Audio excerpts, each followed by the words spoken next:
Hi guys, it's Ryan at Real Sea Anglers again. I've been given a question on email about shot leaders. What we use shot leaders for, why we use them, what breaking strain should they use, etc, etc.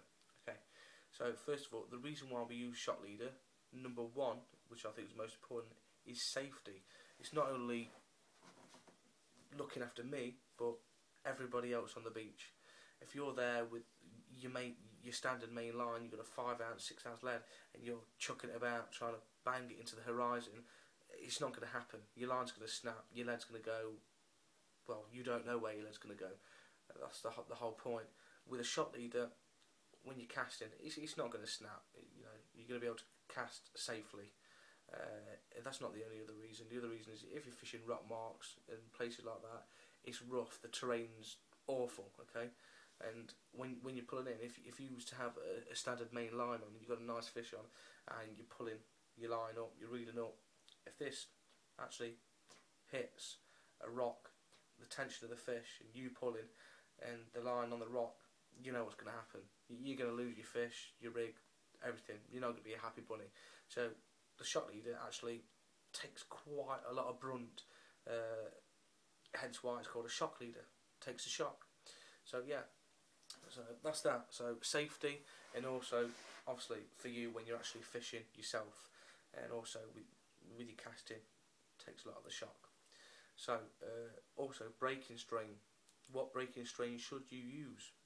Okay, theoretically, big word for me, theoretically you're supposed to use 10 pound breaking strain for every ounce you cast. Okay, so if you're to use a 5 ounce lead, the minimum you should have is a 50 pound breaking strain shot leader.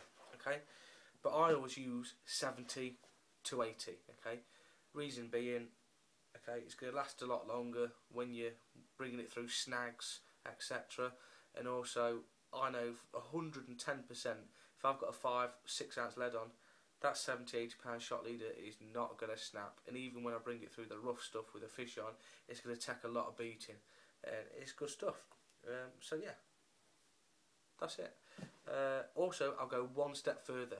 I'll actually show you a basic knot for tying your leader. So here we go. We'll give it a go. Do it as quick as we can. So what we need to do is grab your leader knot. Okay, put that there for this purpose. Okay, so grab your leader knot. I want you to do just a hand over knot. Okay, so it's like so. Yeah, just a nice hand over loop. Yeah, we'll see that. And what I want you to do is grab your main line. Give yourself lots of line to do this as well, so it's nice. Okay, put your main line. I should have done this with a better colour. You got your line here. Put it through that loop. Once it's through that loop, okay, I want you to tighten that hand over knot onto there. Okay, just perfect. Okay, and what I want you to do is with the tag end of the black line, I want you to wrap it round 4 times. So get the tag end of the line, wrap it around 4 times. 1, 2, 3, 4. So what, we'll do it 5. Okay, we'll do it 5 times. Okay, then with that tag end that you've made with the knot, as you can see here, I want you to put through this little loop here that you've been holding. Okay, so put it through that little loop. Okay, then what I want you to do is just pull it tight. Okay, but always at this point now, it's probably ideal to actually tighten that knot there, and then also wet. Always make sure you wet it. Okay, always. So if you don't wet it, it's going to get a friction burn. Okay, so you pull it like so. Okay. Okay, it's not focused in very good there, but so there you go. Make sure you pull both ends nice and tight. So basically, what you've created is you've put your line through that hand over knot, and you pulled it, which is tracked the line, and then you've wrapped the line, your main line, round 4 times, and then put it back through that loop. Okay, and then you pulled it down, so then effectively it's tightened down on that little hand over knot you've made. so it's not going to come out. It's a pretty good knot. So I'm just going to trim these off, and then you can actually see. Okay. This is where you don't want to cut the wrong line and look like a complete tool. Okay, so I'll try not to do that.